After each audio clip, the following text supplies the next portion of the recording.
Welcome everyone to the webinar.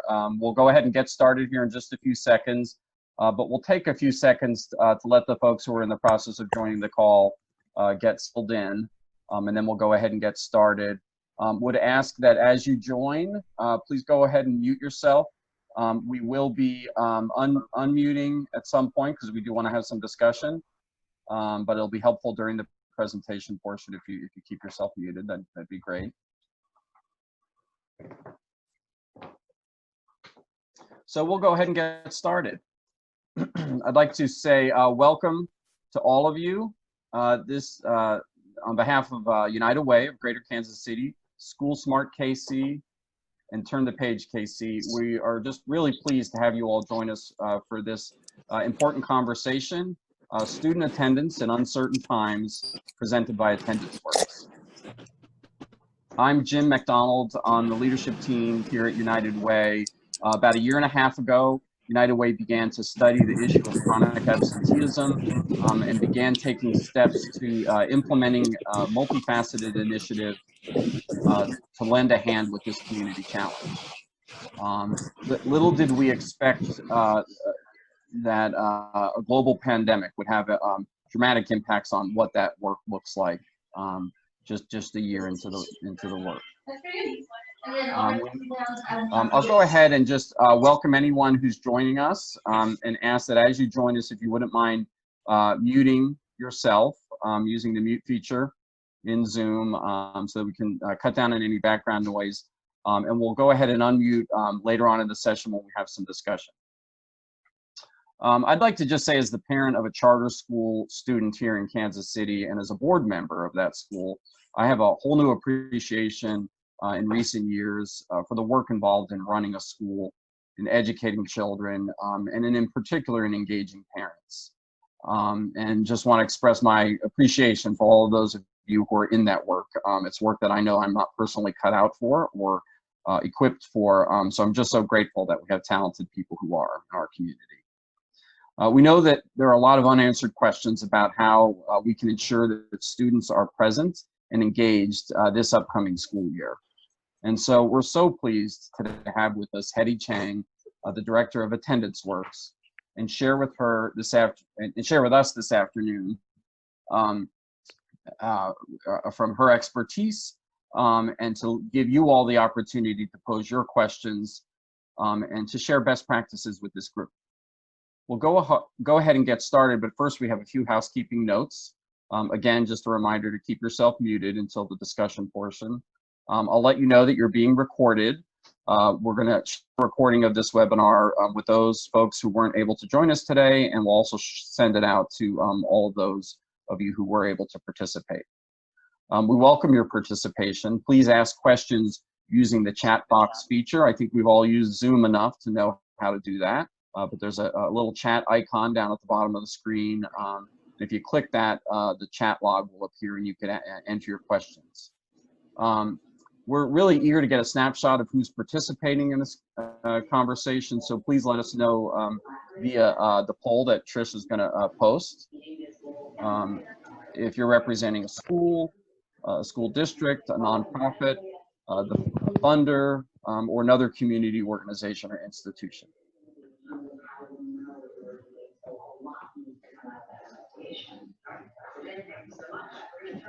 We are going to launch that poll in just a few minutes. We're just having a little technical issue. Yeah, no problem. Thanks, Tricia. So I'll just do a quick agenda overview. We're going to start today's webinar with an overview of a student attendance framework during COVID-19 presented by Attendance Works. Followed by a panel discussion with the team from the Hickman Mills School District who's joined us today. United Way and the other partners I mentioned at the beginning of this webinar have been working with the Hickman Mills School District for the past year on a school attendance team training and coaching initiative. So we'll share with you all some of the results of that. And we'll conclude with an open discussion with all of you via breakout rooms, and then we'll come back together to report back. And I'm sorry, Hetty, if we should be on slide 3 now, so I apologize I haven't been asking you to advance, but it looks like you're keeping up. The other thing I would ask you to do in the chat box is to share, a question or some thoughts that you have with us to help kind of inform today's discussion. We've all got different attendance-related challenges on our mind right now. So again, if you can share your name and the organization you're with, and then one thing that you hope to learn today in the chat box. And I think that in particular will help us when we move into the breakout discussions. While you take a moment to share with us your thoughts about, kind of what you hope to, talk about in today's session, I'll go ahead and introduce our main presenter, Hetty Chang, who will be facilitating today's conversation. Hetty directs Attendance Works, a national and state level initiative aimed at advancing student success by addressing chronic absence. Hetty's a skilled presenter, facilitator, researcher, and writer. Hetty has authored numerous articles about student attendance. Deeply committed to promoting two-generation solutions to achieving a more just and equitable society, Hetty has spent more than 2 decades working in the fields of family support, family economic success, education, and child development.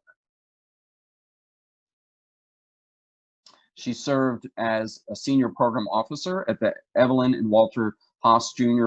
Fund, and as a co-director of California Tomorrow, a nonprofit committed to drawing strength from cultural, linguistic, and racial diversity. In February 2013, Hetty was named by the White House as a champion of change for her commitment to furthering African-American education. And let me just say, I've had the privilege of spending a lot of time with Hetty over the past year. She's partnered with us in the attendance team initiative that we've been involved in the Hickman Mills District. And I just have to say, I have just a real deep appreciation for Hetty's intellectual curiosity and the passion that she brings to the work, and the generosity of spirit in working with us in addressing these kinds of challenges. And so just really grateful again to have you with us today, Hetty, and I'll go ahead and turn things over to you now. Great. Thank you so much. It's such a pleasure to be here. And since I now also have the option of seeing the poll, I'll just mention it looks like, a good number of you are school leaders, but you have a lot of nonprofit and community partners, almost 45% of the folks, family engagement liaisons, and teachers. So that's a fabulous mix of folks to have here. And it is my pleasure to be able to join. And Tricia, can we end the poll so that way we can make sure folks can see the slides again? I actually grew up in Missouri, though on the other side of the state. So it is such a pleasure to be able to come back, and it feels a little like coming home.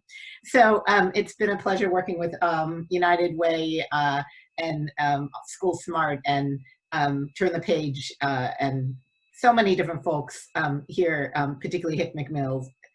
So let me give you some background, and I'm still trying to figure out, I think we have to get rid of the poll, you might have to click, if you're having, each person has to just click on the little X to get it, move it away, and then you can come back and see our slides. So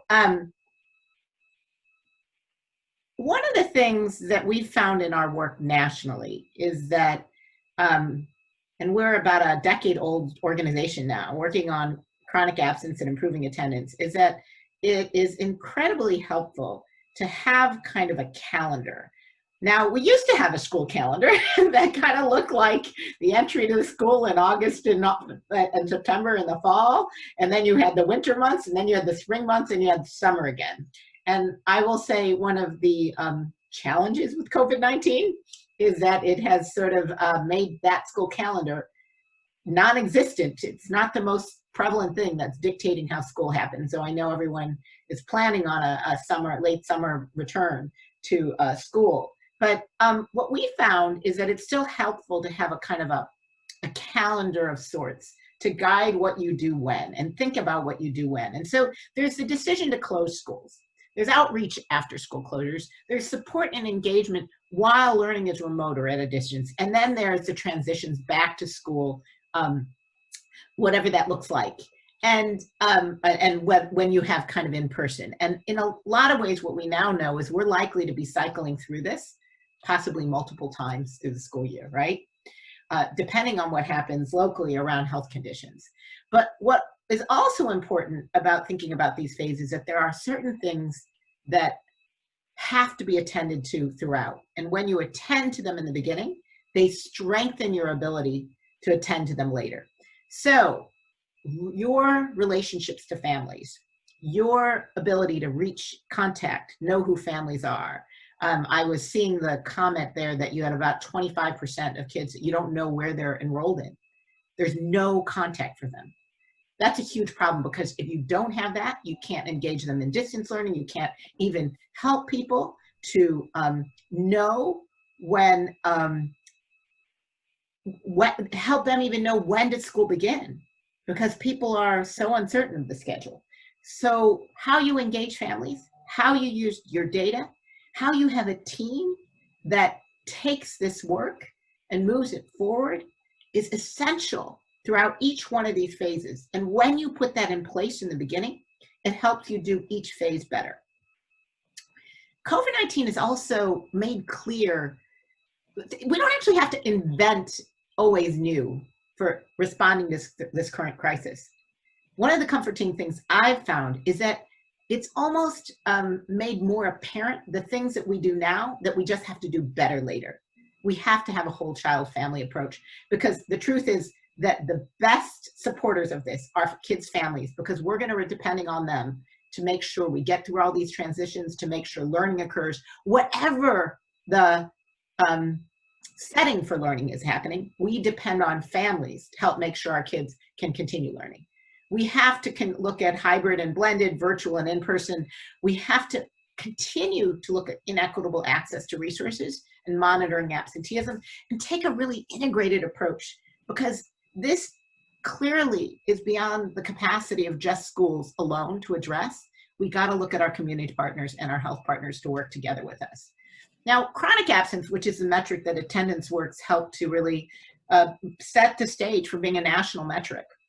And it's when kids are missing 10% or more for school for any reason, excused, unexcused, suspensions. If you're not there, you're not in class to benefit from the instruction, and that's a problem. It's different from truancy, which is just unexcused absences, and it's different from average daily attendance, which is how many kids show up each school. But average daily attendance, how many kids typically show up in school, can mask high levels of chronic absence.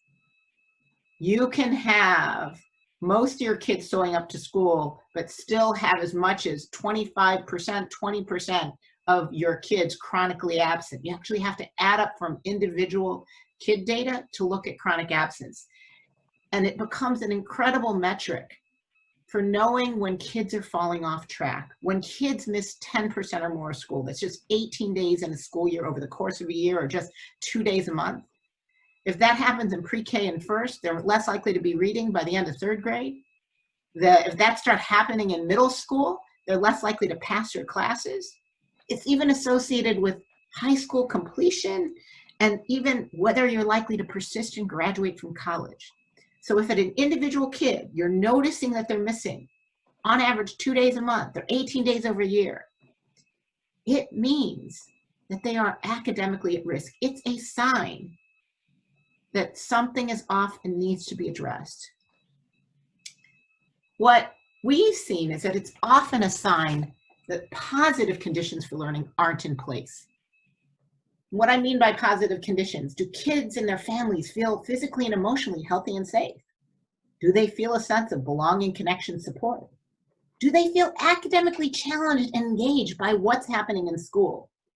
And are they surrounded by adults and other students, peers, who can really support this learning and the relationships that are central to each piece? And this framework around positive conditions for learning, while we developed it when it was an in-person version of school, I think it still holds true in virtual. And when we think about making sure that families can come back to school, we're gonna have to make sure that kids feel physically and emotionally safe, and actually our educators feel physically and emotionally safe when they come back to school. That's what's going to ensure good attendance, along with belonging, connection, support, academic challenge. And if you see kids not showing up, or large numbers of kids, folks not showing up, it is a sign that one of these things is off, or more. Maybe they're multiple. It's a sign that you got to unpack what's not in place so we can put it in place. So I just wanted to call out, this is about the push and pull of learning. If you feel ignored, unsafe, that you don't belong, if you're being bullied, you are less likely to show up to school. When you feel cared for, safe, connected, engaged, you're more likely to show up. I want to ask people to just do a quick thing in the chat. When you think about what you can do to create that pull into school, what are some of those things?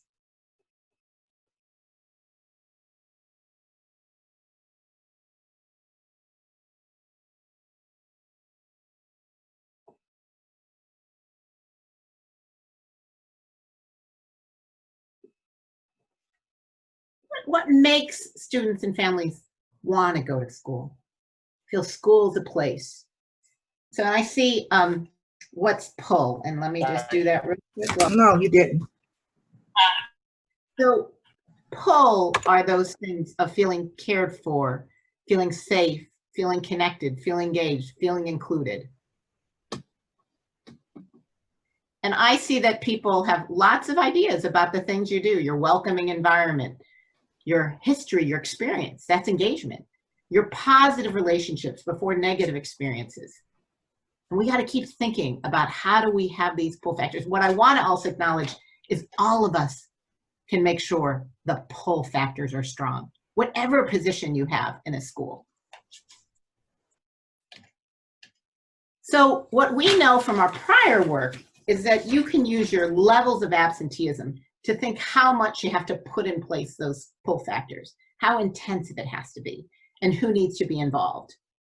For all kids, they have to have some level of engagement, connection, and if there are common barriers, you can address them. But then if they're still moderately chronically absent, missing between 10 to 19%, that's the 18 to 36 days over a school year, or 2 to 4 days in a month. We actually want people to look at it each month because that's how you do things as an early warning.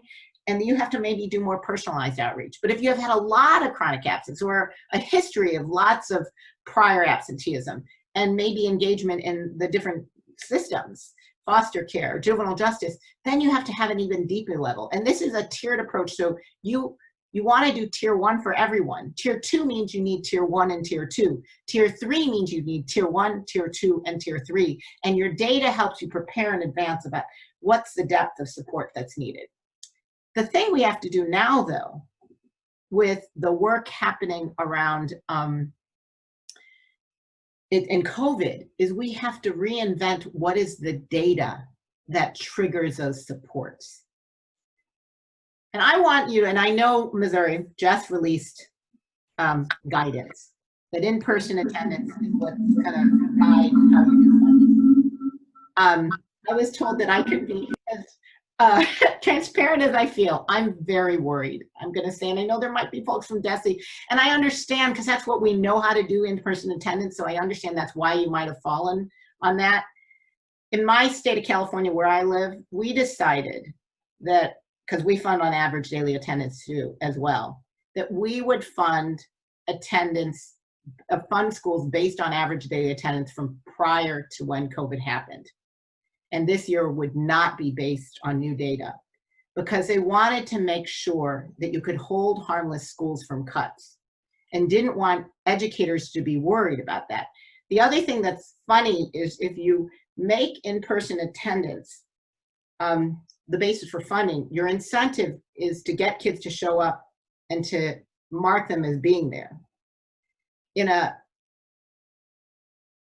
this situation, I actually want data for early warning. So I want people to be motivated to notice when kids aren't there so you can use it to trigger supports.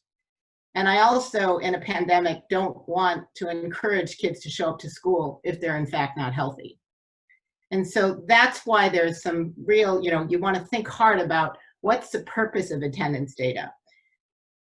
I know in Missouri you've decided, and I would agree with this, that you're not going to use attendance for accountability. I think right now we don't know enough about how to take attendance and all these things, so I think that was a great decision. I would also suggest that right now, a lot of places are sort of not starting to think about not using the courts, but really thinking about creating alternative legal action, because given the trauma and the challenges that families face, court solutions, one, it's not even, they may just re-traumatize families and make it more difficult, as well as it's not clear how we even make good decisions about what's a case, because we have such unclarity about lack of data. What I'm focusing on today is that regardless of what's happening in those first three buckets, allocating of funding, compliance with compulsory ed, accountability, we need data for early warning. We need data to inform our program and policy decisions. And that is what is so important. And how we would suggest is you continue to use chronic absence when schools are building or open, and we're offering a new framework for distance learning. And the idea is that you want to have these additional measures in place as well. You want to have contact. You want to have connectivity.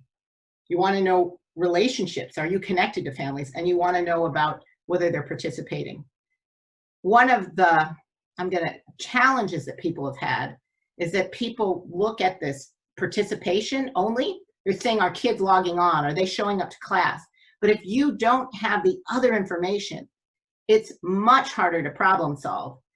You want to say, so were you chronically absent? If you did, then maybe there was challenges even preceding the pandemic that are challenging for you, that make it difficult for you to show up to school. Did you lose contact? If you lost contact, then we can't go from any place.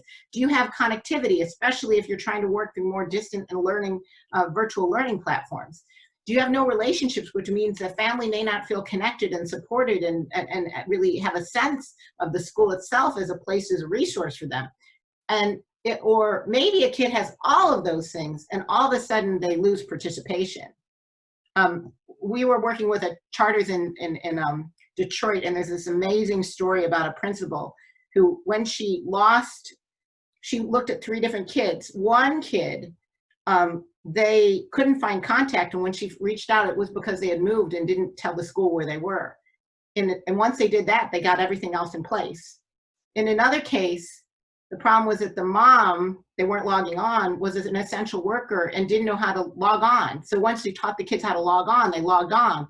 Another case, they had all these things in place, but a kid stopped showing up, and the problem was that his father had died and his older brother was struggling to support him. You have to notice when they're not showing up and at what point, so you can come up with solutions. And then if you put this into your student information systems, you can start to analyze for inequities. You can also start to put in place an integrated multi-tiered system of support. And this is something you want to think about now. How are we going to do that universal prevention? How are we going to do personalized outreach? How and who's going to do early intervention, and what triggers this? And I think what we really want to make sure, and Mills will talk more about, how do you put in that place, that tiered support? Because this cannot just be about teachers alone. We have to support our teachers. We are asking so much. Teachers are doing heroically in trying to respond to the environment, and we need to make sure that we have the systems to support them in this new environment. And what I'd say we're really suggesting people do as they're thinking about the next school year, start by thinking about what are all the assets that you have to do this work. Who's your team? What kind of supports do you have to support staff, their behavioral, emotional, physical health? What do you then have in place to support your kids and families? How do they need to be adapted for COVID-19? And then looking at your data. So what do we know about our kids? Who did we lose contact with? Who did we lose connection with? Who was participating? What are we hearing from our connections with families about what are the challenges they're facing? And then given that, what's our re-engagement and support strategy? How can we make sure that our kids, particularly the most vulnerable, get access to the supports we can offer? And how do we make sure that we have an incredibly restorative and trauma-informed school environment that will welcome all kids back to school? So I will stop there. And I wonder if, I don't know if we have time. I'm looking at Juan for any questions. I'm trying to, or we can also move over to Hickman Mills.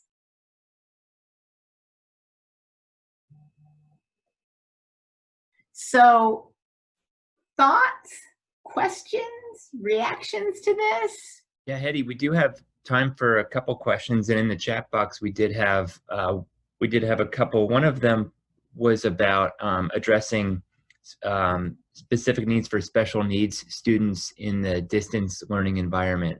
Do you have any thoughts on that? Yeah. So one, I want to acknowledge that I think this is where, as a country, we have fallen short in huge ways.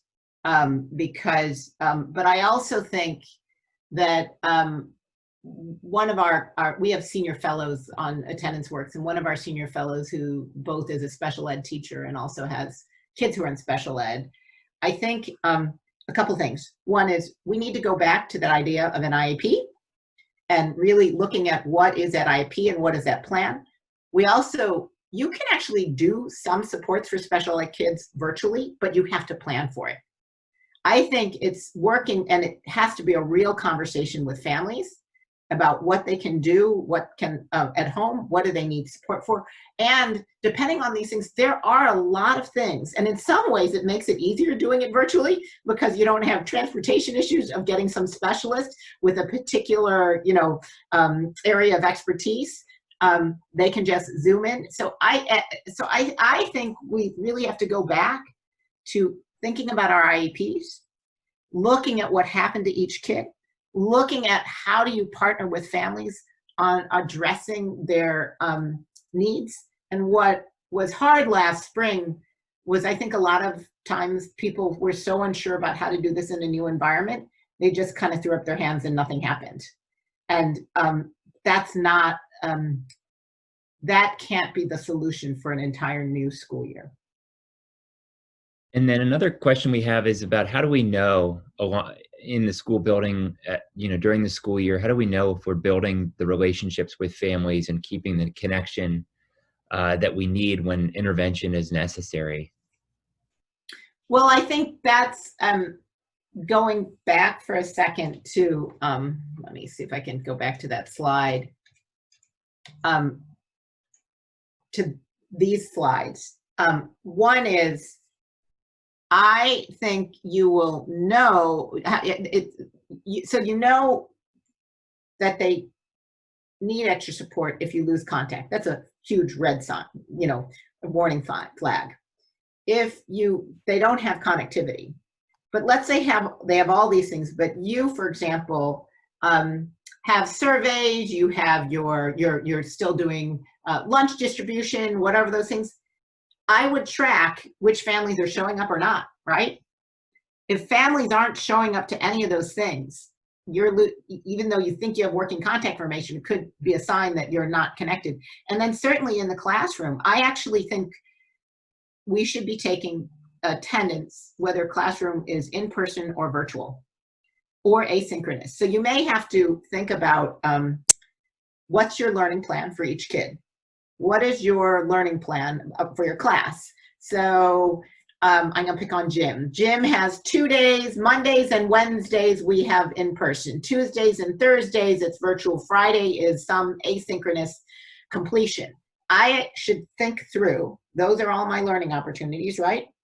And I should monitor to Jim's participation in each one of those learning opportunities.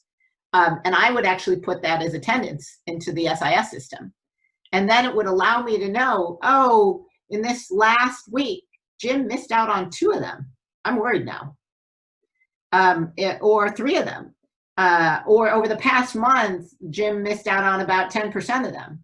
Then I'm still worried. So it's that idea that, I think each school has to put in place new data systems, and they have to then define what activates each tier, so is it a missed interaction, a missed assignment that kind of gets you to do the more personalized outreach?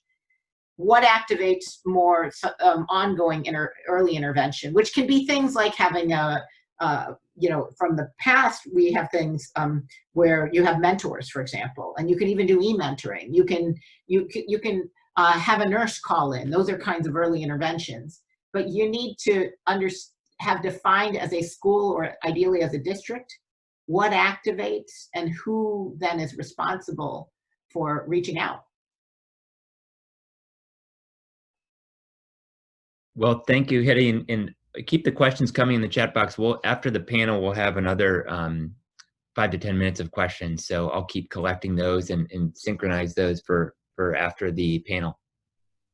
And, you know, I think, Mike, a lot of some of your questions for like a clear picture of what this might look like, I think Hickman Mills is perfect, because this gives you, you know, real life experience of educators in your own community that have been, the story is we've been working a little bit on chronic absence prior to COVID, then COVID happened. And I do think one of our agreements is that all the things we started putting in place, teams to monitor, look at the data and act and support, creating a system of referrals and support, you know, those are all things that even came more into play. And I'm so appreciative to have us joined by a panel of folks here. Dr. Carl Skinner, who is the interim superintendent of the Hickman Mills School District, Dr. Kia Turner, who is with the CEO of the Red Apple Education Corporation. And Kia has been an incredible close partner with Attendance Works, providing a whole peer learning support system and individual outreach and coaching with schools in Hickman Mills over the past year. And then Ed Edwards. Ed is the lead family school liaison with Hickman Mills School District. And in Hickman Mills, you know, you had both principals, but the family liaisons who were the backbone of the work. So with that, I'd love to ask, maybe starting with you, Dr. Skinner, can you share more about what did Hickman Mills do this year to strengthen its efforts to support student attendance? Can you talk about what happened? I will, and I do want to unfortunately let you know that Ed is not able to join us. He's not on this call today, so it will be just Dr. Turner and myself. But the first thing, to be honest, we did was partner with Attendance Works. But you know, what we did was we put a team in place. We actually created an attendance team with basically certain key people, uniform across the district. We made sure, of course, that every school had one of their administrators on it. We had the school nurse, we had counselors, we had FSLs, we had the attendance clerk. So we had those key people on all the teams uniform across the district, I think, which was key because those positions basically play a very important role with not just whether or not the student's in school or not, but the relationship as to notifying parents when they're not there and giving them that social emotional support, calling them with the counselor, the nurses, trying to find out if they're okay. We basically made a huge shift with creating this team from trying to be more punitive, to be honest. You know, we still sent letters home, you know, 3 and 5 absences and so forth, you know, and we did take some families to truancy court, but we cut back drastically. We cut our truancy services basically in half because we really made a big shift into talking more about, okay, this is what you missed while you were in school today instead of why weren't you in school. We really made a big shift in the way we address things. I mean, it was huge. We had some attendance teams that were writing letters to the students, letting them know that they were missed at school. It was just that reaching out and building a relationship, which obviously wasn't there before. So, I mean, it was really huge with those attendance teams just at every site. And again, to be honest, working with Attendance Works, we made sure that we had the same focus for every team and everybody got the same message and basically was carrying things out in the same manner. So I appreciate the kudos to Attendance Works, but I will say that this work with each school was made possible because of Kia Turner. Kia, you were have been amazing partners and on the ground. And one thing I appreciated about our model was that we could combine what we knew nationally from our work across the country with your intimate knowledge of what happened locally and your ability to be hands-on. Kia, what would you add to this picture of what Hickman Mills was doing sort of prior to COVID to improve attendance? First of all, I really appreciate the both of you. This has been certainly an unpredictable ride. I will say that. And I think that we all decided to just continue to push forward despite the unforeseen challenges of a global pandemic. So there's that. I will say, to walk back what Dr. Skinner just said, the real shift that happened in Hickman Mills this year was this move away from believing that attendance was something to be treated in isolation. So typically, you know, attendance is handled by a singular person in a building, and maybe even one or two people really understand a full picture of building attendance. And so by creating these attendance teams that involves the nurse, the family support liaison, the school counselor, the principal, the after school staff, what Hickman Mills did was create this environment that says we are all gonna own whether or not children are coming to school, and we are all gonna work proactively from our different roles to support our families. And I think communicating that early and clearly, and then following it up with specific steps, including, you know, monthly team meetings, et cetera, really made the difference in the district. And I'm going to add on to that, because Kia really, I've actually kind of talked to her about the adhesive that she was to the teams. I mean, to be honest, you know, keeping a focus and having somebody help that team keep a focus really made a huge difference. It wasn't like the school was doing it by themselves. They had support, and they had support from, you know, attendance works, but really got support through Kia. Well, and just to add clarity for folks, so our support was, we had multiple sessions with the teams. We did a first session, and Dr. Skinner, I will say I probably don't want to do that ever again, which was the session the day before school started, because that's when you could fit us in. That was a little challenging. And the attention span, and so, by the way, one lesson learned: don't do sessions the day before school starts. We were moving quickly to try to make this launch and start, so I understood why we did it. I probably wouldn't do it again. But we then did multiple big group sessions a couple times in the school year. In between the group sessions is when Kia went in, and she sometimes was supported by another Attendance Works fellow, Shannon Coleman Siciliano, who's not on the call, but she then really did that adhesive, as what Dr. Skinner was talking about, checking in, making sure, and I will admit, in part, I don't, maybe it's just the hardness of a big group session. It's the first time you've done a new thinking about a work.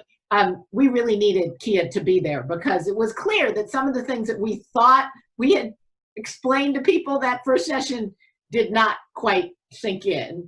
And it was the follow-up ongoing support that happened. And then I just want to plug a little bit on the really important role that United Way played in this. United Way also offered up some resources just for very, very, very modest mini granting that would help people to think about, well, what do you really want to put in place? And gave us an extra excuse to continue talking with schools about what are you trying to do? What are the gaps you're seeing? And so I would just say that. And then, Kia, can you just say a little bit more about the attention to data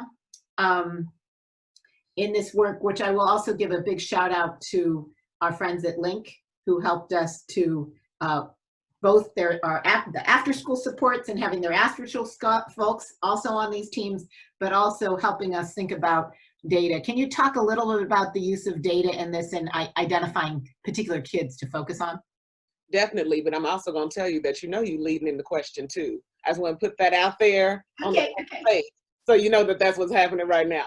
But essentially, at Hickman Mills, when you all came in and did the training at the beginning of the year and put forth this idea that there were children who were moderately chronically absent, okay, that was sort of like mind-blowing. I don't know if you recall way back then. But can I just stop there for a second? The difference, you guys, for everyone, I think in Missouri, because you've had this 90-90 rule and how even the setup, the data looks like, you tend to focus on the kids who've missed. They're already severely chronically absent by the time you talk to them. You all don't use your data to notice kids before they've missed too many days of school. And so if you look at kids who are moderately chronically absent, it's the kids last year who missed between 18 and 36 days, or the kids in the first month of school who are only missing between 2 and 4 days. So you're not waiting for a big, intense challenge. Right. And I think that was just a big collective district aha moment, really, to say, so wait, you mean we could intervene with kids before they get to the critical, oh my goodness, they're chronically absent. And so working in partnership with Brent Schondelmeyer at Link, Brent went through and got lists of students who fell into that moderately chronically absent range, organized by schools, and then school teams came together and selected of that list initially 15 to 20 families to focus on. Like, okay, we're going to do a pilot. You know, we're not going whole school wide initially because we're still trying to figure out what we're doing. We'll do this pilot group of kids, and we're going to see if our increased and intentional personal relationship building is going to make the difference. And so we tracked those students' monthly attendance data. And what we found was that by and large, really, students who had that increased personal contact and fell into that moderately chronically absent range did respond well to proactive, positive communication from the school.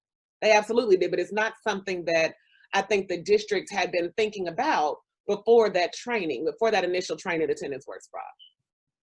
So, Dr. Skinner, tell us, when you end up closing schools, how did that affect the work?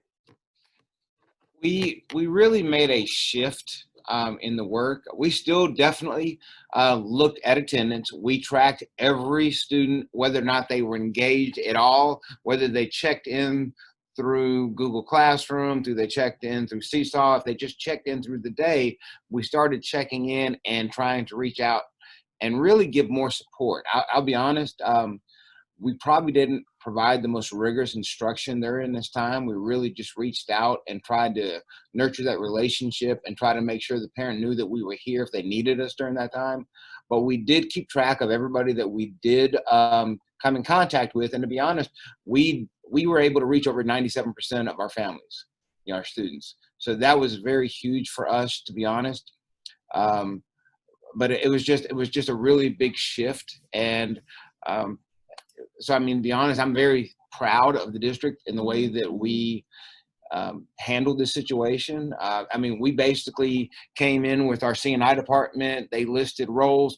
Every adult role had responsibilities on what they were going to do to reach out with families during this time. And we didn't leave anybody out. Special education, we didn't leave our EL students out. We had translators calling families. We just had basically everybody giving support to the students and the families. That's great. And I would piggyback on that because you just did questions 2 and 3, Dr. Skinner. Thank you. Okay, thank you, sir. But I will tell you that that's exactly, it was just a tiered support system. So now teachers are calling kids they haven't seen show up online. And then when teachers can't reach those families, that would roll out to the attendance team. Like, these are the families, as a teacher, I've been unable to reach. And then the attendance team would pick up that charge and be assigned a certain number of families from that list to then reach out. Also, in the middle of this, I'd like to point out, in Ed's absence, that family support liaisons were going out to families, delivering food, delivering supplies when families needed them as well. And so it really was this tiered support system of communication. And also in the instance of FSLs, them being very proactive and going out into the field and delivering what they could to families' doorsteps in a socially distanced, very clean way. I'm just saying, they were out there though. And were the attendance teams able to continue to operate even though it was virtual? Yes. Yes. My recollection also is you had a lot of site building ownership leadership I saw also coming to the fore. It felt like, if anything, the pandemic solidified the principal support for their attendance teams and integrating it. Absolutely. So as you all think about next year, how does this inform and how do you prepare for that transition? Well, I will tell you, it's kind of like, even though we're making a shift from really attendance to participation, we are thinking about who needs to be checked on more so. Kind of like, you were talking about the chronically absent, families, they're going to have problems with participating a lot. So, you know, we already know we've identified students this year to make sure that we start with for next year. And that's one thing that we want to make sure is we definitely don't stop the teams. You know, they've been developed. We want to continue to the next phase with this. And again, it is going to look a little different. I mean, you know, even without the quote accountability for attendance, we're still going to be monitoring attendance on a daily basis and trying to, again, monitor that participation. Like, for instance, I'll give you an example. In summer school, you know, we had students that, you know, were on 2.5 hours at a time, and that may be too long for a student to be engaged, you know, online. And so we found students that were basically joining late, leaving early. So, you know, trying to modify that to make sure that the students stay engaged, but they also get breaks during the day. I would agree with what Dr. Skinner said, thinking about more how to create a learning model that allows for perhaps asynchronous instruction when we're not with one another, you know what I mean? And thinking about how to shift from this idea of we're clocking who's logged on and who hasn't to more of what you were just talking about, Hetty. How can we build better relationships with our families so that should we have to go home again, or if we even show up to school at all, because listen, all of it is in the air right now, then how can we be sure that we are communicating clearly to our families that we are here to support them, that we do want their students to learn, that we do see them and their contributions as valuable, and that they can come to us if they are in need of any types of support. And so thinking through what that would look like for principals and how they will then track the efficacy of what they're thinking about doing next year is really what's on the table right now. My recollection, just one last thing, is that I think Dr. Skinner, I've heard you talk about this as more about engagement and not being quite as isolated. Like maybe it's not just an attendance team, it's a more integrated team. Can you just speak to that a little bit? Well, I mean, you know, if you looked at those key people that we had on the attendance team, we did have the administrator, because to be honest, without administrative support, the team's not going to function well. Amen. It has to be supported. I mean, and we had support from, again, United Way, Link, Attendance Works, you know, all here. We had support from several people. And I go back to Kia being the kind of adhesive that pulled it all together and made it work. But, you know, being that said, you know, the administrator was not necessarily the person that was the main contact, because they have things to do. So recognizing, you know, the responsibility and roles of each person. In fact, one of the things that we're doing next year is we've kind of redefined what those roles will look like due to the responsibilities going forward, to try to help, you know, see the overlap where they need to support each other, but also branch out on their own when they need to as well. So, you know, working with Kia, she's done an excellent job of putting together, you know, basically a starting guide for the teams next year to work with the principals. And so, again, just building off that momentum, learning from some of the challenges that we had, because, you know, there were those challenges, like you said, trying to meet the day before school started was not the best way to kick off. You know, and there was a little pushback from that. But to be honest, as, you know, we went forth, I mean, we had some schools just make tremendous strides and gains, you know, with the attendance. And I do think a lot of it was built on the fact that we shifted from that punitive to building a relationship, being more supportive. I mean, to be honest, this year I plan to take no students to truancy court. None. Yes. I mean, Yes. we're just going to make a total shift in the way we've done things. So, Mike, I know I'm going to turn over you to moderate, and just remind folks too that if you have questions, this is the time to start putting them in the chat, and then I'm going to shift it over to Mike. Okay, yeah, we got about 6 minutes for questions before we move into the breakout sessions. And so I've been monitoring the questions in the chat box here. And one of the questions that jumped out to me, because I saw some survey data about this from one school district that surprised me, that showed that jobs had become a real competitive factor to kids participating in learning. And so the question is, how do we compete with the students' interest to earn versus learn? How do we essentially convince students to continue learning in a distance learning environment rather than going and getting jobs? So I'll put that maybe to you, Dr. Skinner.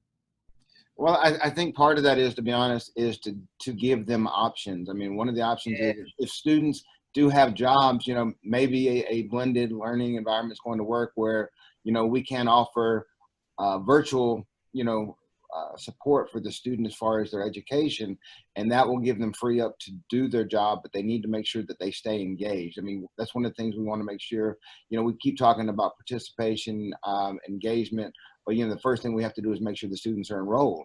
And as they enroll, we'll start looking at our numbers. And again, right now, we have not made a decision on how we are going to start the school year, if we're going to be virtual, if we're going to be in person, if we're going to be doing blended. But I do think a lot of it is, meeting the needs of the families. We did send out surveys, asking them what they would like. And, we did have several, about 20% said that, they are ready to do virtual. They don't want to come back. We probably had about 20% saying they don't, they're ready to, no, actually 29% said they're ready to come back in person, no reservations whatsoever. And then we had probably a little over 20% that wanted that blended version.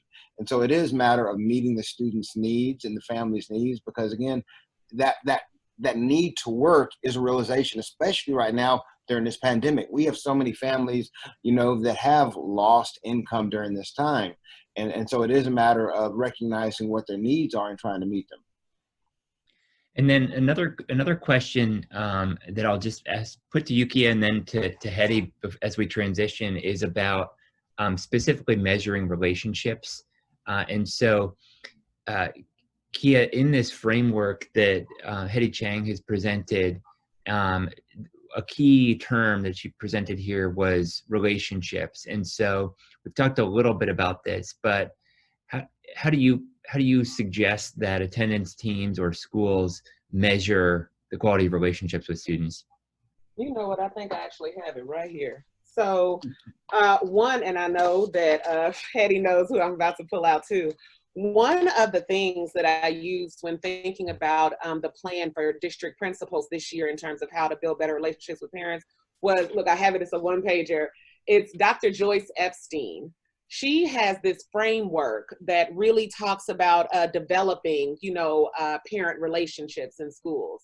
And so she talks about helping families through giving them things that they can do with students at home, different ways to communicate with them, creating volunteer opportunities. And so it really just gives you this picture of, this is what it looks like to have an involved parent community at my school. And I think a lot of times we're like, well, we have parents show up for like donuts with dad, and cupcakes with our principal. But what it really looks like is this deeper level of parent involvement.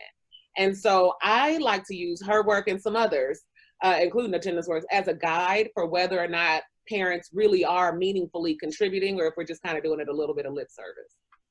And then, Hedy, I know that you have metrics for measuring relationships because I've seen them. And are these metrics that are in your attendance playbook, or is it something that members of the webinar can get access to? Yeah, we'll add in another slide to share out with the other one that I did a word about data overload. But also it'll soon, we'll send you a link to someplace on our webpage. But what I will say though is, we may also, like, part of relationship is you could find out, and Joyce's work actually shows this too. Do families have a contact person that they know they can trust at a school? Yeah. And if you talk to families and you say, do you have someone who you know you can talk to if you're in trouble? And you could even, as your intake, as part of your parent teacher conferences, whatever, that's a measure of relationship. Do kids have another adult that they feel connected to, that they can talk with? And that actually, sometimes surveys do that, but it's also great if you can carry that individually.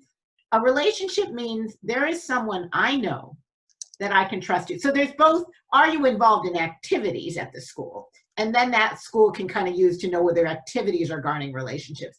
But on an individual level, I think we got to get better at knowing whether kids actually have, and their families feel like there's someone they can talk to when they're in trouble. And if you have all families having that, you are more likely to have built a relationship with families.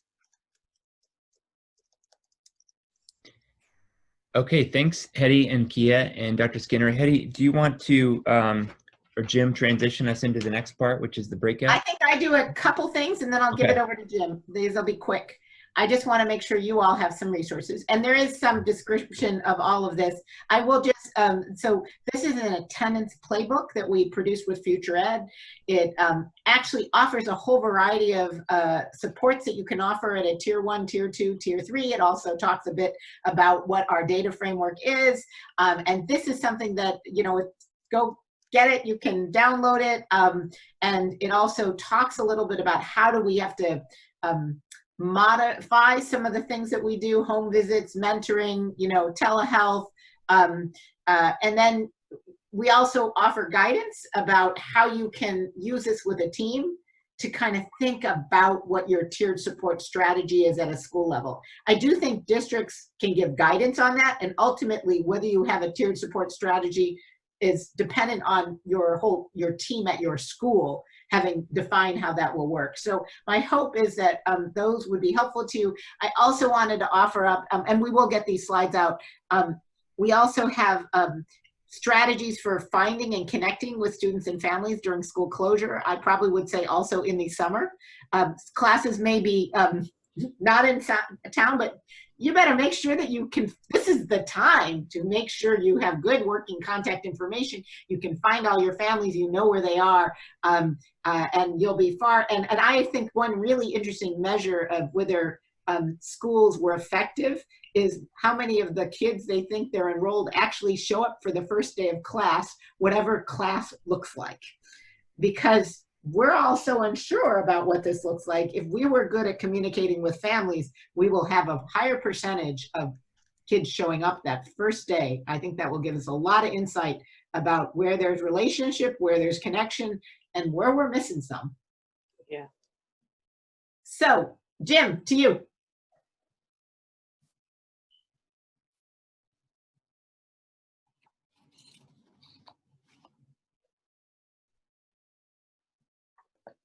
Sorry, I always have a hard time finding the unmute button. So thanks, Hetty. And I really appreciate some of the great discussion I see happening in the chat log. So we'll go ahead now and take some time. You know, thanks, Hetty, for that handoff. I think we've got a little bit of time to do some reporting back to the full group. So I would love to hear from some of you on your discussions in the breakout sessions. Does anybody want to offer some of the insights that surfaced in your discussion? I'll just open it up. Go ahead, Kia. So yes, we group 3. Unfortunately, Tiffany was voluntold to be our presenter today, so we appreciate her very much. So Tiffany, go ahead and take it over. So we talked about just establishing the attendance teams and just sharing some of the ideas or some of the models that we have used. Family engagement and connecting through Facebook. Ooh, I love that. Yeah, and then there was someone in our group that they hadn't really been able to do a lot of virtual communication because of privacy. So just giving them ideas on, you know, utilizing more than one adult, more than one staff member on a Zoom meeting with kids, kind of to cover the privacy issues there. And then talked about one thing that my school did last semester was we identified a small group of students who were moderately chronically absent and provided them with dinner. It was kind of like a dinner with their teacher. And we used that time to educate them on the importance of attendance and what happens when they miss school and how much they digress. So we really just What level is your school? We're elementary. Okay, great. Good, I appreciate that. That's an interesting idea. Is there another group that would like to report out? Group 6, we can go. Great. In group 6, we had Brittany, Jordan, LaShawn, Carrie, and Dr. Skinner. We talked about using the resources of partnerships and outside partners like Prep KC, we're intermediary, to reach out to students that they have personal relationships with, like with the Remind Me app and text messages and other ways to encourage students to attend school. Jordan mentioned reaching out to families, providing a lot of information and personal contact information to support students as well. LaShawn talked about working with students, debriefing with them on multiple occasions after summer school, before school starts, and then working with teachers and checking in with parents who are on their individual caseloads to assist with transition.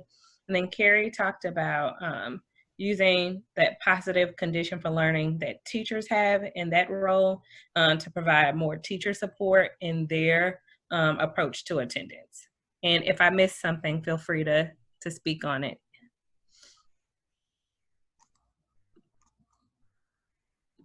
Great. Thank you, Danielle, for sharing that. I appreciate it. Is there another group that would like to share? I think group 2, I believe, is our group. I could share on us.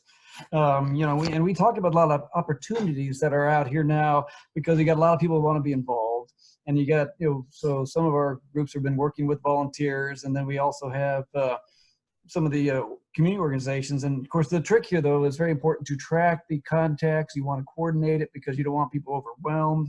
You know, some of our partners had ideas like not be able to involve high school students to help kind of support teachers and volunteer ways. You know, and you know, like Link here, we do after school programming, and so there was also this discussions about how you can. It's more important now to use those extra staff there to help support. You know, you want to be sharing the Google Classrooms. You want people to be more coordinated so that you can be more, because it's that challenge of making sure that families are engaged, that children are engaged, and so you have more ways to make those kind of contacts. And so that's what I took out of that. Now I open the mic for others in our group that might remember what I missed.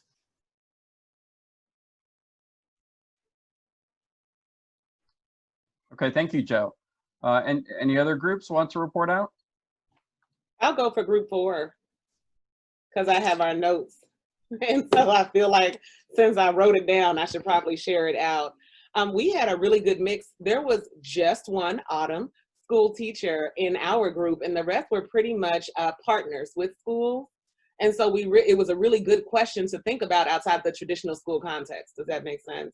And so what we came up with was giving greater access to mentors and engaging online experiences through Prep KC. They do a lot of that kind of partnering with school. And then lifting student voices and involving them in the conversation for what they'd like learning to look like and the experiences they'd like to have. Expanding our safety and support networks, because Children's Division was a part of our group. And so thinking about, you know, they have to keep these reports of like who all's connected to a kid. So how can we expand that so that people at school can help to add to that narrative? Strengthen our communication with schools and stakeholders, because one of our groups was Community School Partnership out of St. Louis. And they were talking about how they're embedded in schools and a lot of time know a lot of what's going on with families, but communicating that more often with school staff so that everybody's in the loop would be really helpful. And then we also said we should probably provide information about wraparound services at regular intervals, instead of doing this whole, we gave it to you when you first enrolled in our program and now we just assume that you have it forever and ever.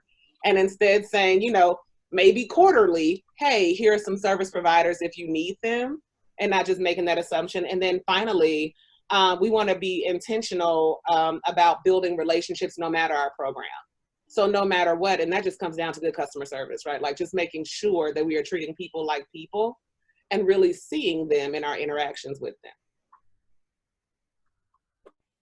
That's We great. also had the page STL in our group was awesome. Awesome. Thanks, Kia.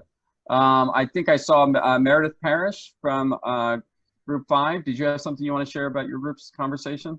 For sure, Jim. Thanks. And I didn't know we were Group 5. I think I was still a little dizzy from the teleporting. I didn't realize that we even had a group number. So like Dr. Turner, we too had a diverse group of folks, and it seemed like we seemed to be the support, leadership, decision-making kind of team. We had a different perspective, I think, than everybody else. So we talked about some of the practical things, but some of the things that came up were be prepared for multiple communication channels and means, obviously what's been said here before. With United Way being in our group, we talked about being equally ready for the barriers. We like to talk about strength and capacity, but if we think kind of with the end in mind and know that there are certain things that families will have to mitigate to stay in communication, when we plan communications, plan lessons and that kind of thing, we could be a little bit more inclusive and comprehensive as we think about what's going to prevent them from staying connected to the building and from staff as well.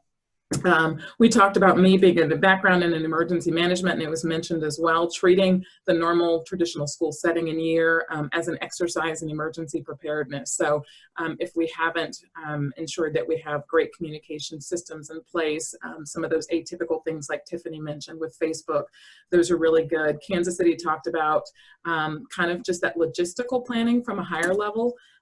Right now they're working on this protocols of social distancing and capacity model. So again, thinking about what they are able to do and then kind of planning, if you will, in an inverse pyramid about how we can best support kids to make sure no one falls through the cracks. And then I mentioned kind of from a leadership level here, supervising several of the social workers that are on this call in Independence. We do really well, I think, with our Family Services Initiative of already doing wraparound case management services. We were doing that prior to COVID, but knowing that folks are going to be in the rush to get back to business as usual, our leadership is worried about some larger level things like employment, continuity of services, other things that are so much more greater, if you will, if that's the right terminology, than just wellness of kids. And so how do we make that a broad, whole school, whole community concern? SEL is not going to just be the business of the social workers, the school psychs, the counselors, the family services director. They've got competing priorities. And so how to continue that capacity building and professional development in our leadership staff and our administrative staff while they still have fires to put out for the remainder of the school year. So great discussion with Group 5. Yeah. I can share out for Group 7. Great. So Group 7, there were 8 of us. Leslie Kohlmeyer, Tricia Johnson, Audra Clark, Jeremy Mansfield, Wadondra McBride, Kathleen Brooke, Gary Brock, and Terry Brewer. And we are from Show Me Casey Schools, United Way, City Year, SVN, KCPT, and then I didn't get some of the other affiliations. But our group kind of spent a lot of time talking about not just connecting with families on like sort of more the, and students on sort of more the business level, but really on a human level, just to kind of talk about what their actual needs are at home outside of school, and kind of trying to remove some of the barriers that it takes to get them into school and focused on learning. And Wadondra with SVN and Jeremy brought up some really good things that they had done with their families, connecting with them to provide food and some resources to have bills covered and resources to find employment. We talked a little bit about, so I shared that my own student is at Lincoln, and that I thought one of the best kind of connectivity moments that I saw throughout the end of the school year last year was that there were teachers that would have just 30-minute sessions online for nothing. Like, this was nothing related to school. You would just come in and you would talk about your pets or your favorite TikTok video, but it was just a time to like be with your friends, be with your teacher, and connect on just a very human level. And this, I thought, really added to what they were already doing to keep in touch with their students and gave them just a really amazing way to be human again, since we can't do that in person.